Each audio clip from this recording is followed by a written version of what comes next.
Hey, I'm Gaurav at Gardentalkclub, and an interesting scenario came up. Climate change is changing how we dream.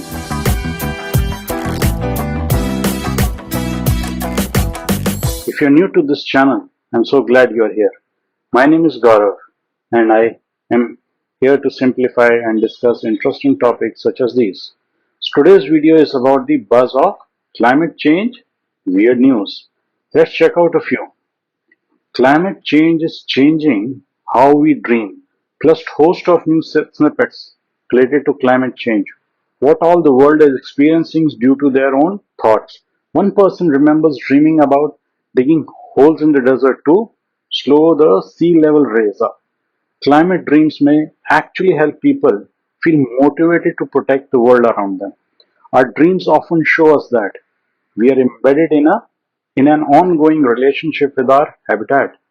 Now, these may be the dreams can strengthen people and find them help and hope. Also, how other demographics influence climate dreams.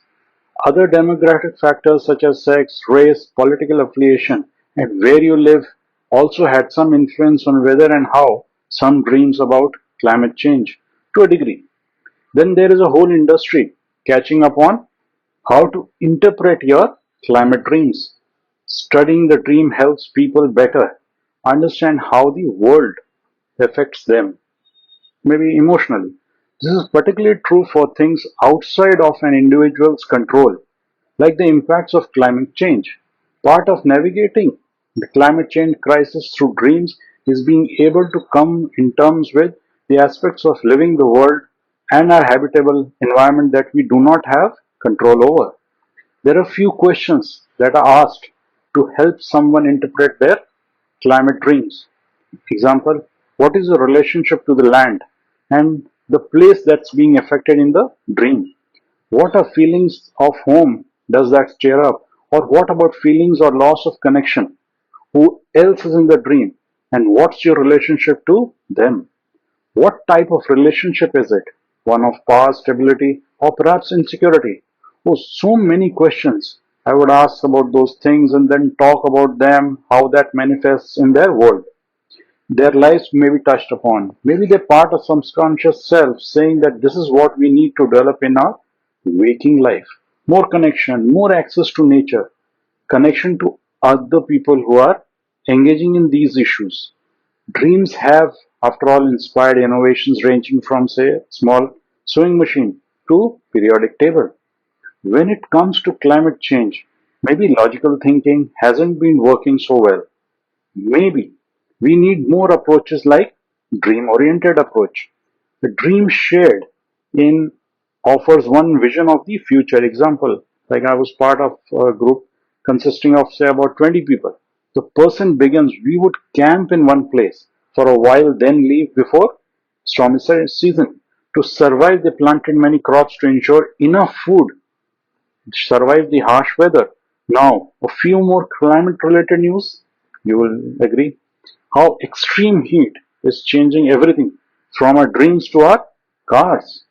Record temperatures are changing norms across the disease, the economy, even the how therapy works. Yes, heat can affect your brain and mood. Here's why in summer temperatures can make you more anxious and irritable, dull. Also, you're thinking. Here's what researchers are going on. What to do with climate change emotions.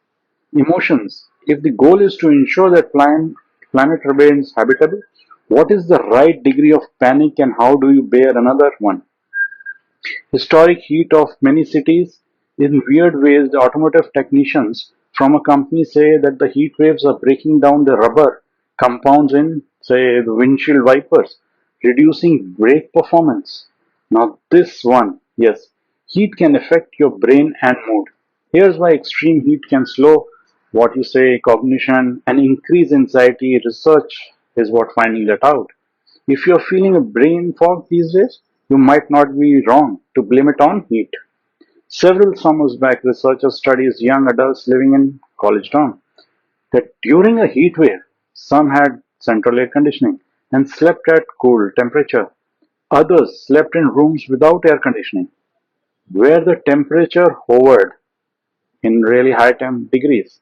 Morning, after nearly 2 weeks, the student took a few tests administered on their cell phone. The people who slept in hotter dorm rooms performed measurably worse on tests than the other. Heat is costing the country economy in lost billions of productivity. As much as the country's filters are under record heat, everything gets a pause. Drivers, warehouse workers have gone on strike part to protest the working conditions that can exceed what not. A new summer reality in terms of hospitals see more patients with heat related illnesses with dangerously high temperatures across the country. Like more hospitals are seeing people with potentially deadly heat illnesses, primarily in our rural countryside, much of it. More pockets are there. More regions simply too slow. We are already seeing signs of climate breakdown. Ice is melting. Oceans are warming. Many climate records have tumbled already this summer. To avoid the escalating impacts of climate change, climate scientists are in an agreement that we must urgently reach net zero emissions. The most commonly proposed targets for the goal are by, say, 2050, 2030. In many countries, these targets have been written onto a law. But given the pressing need for urgent emissions reductions, limiting procreation is a woefully inadequate response. This is because the resulting emissions reductions will come into effect only over a much longer period. It is simply the wrong place to look for the emission savings that we need to make now. Finally, part to net zero. Since we are limiting procreation does not reduce emissions quickly enough, per capita emissions need to drop, and that also fast, but not solely in power of individual customers. What we are facing is a collective action problem.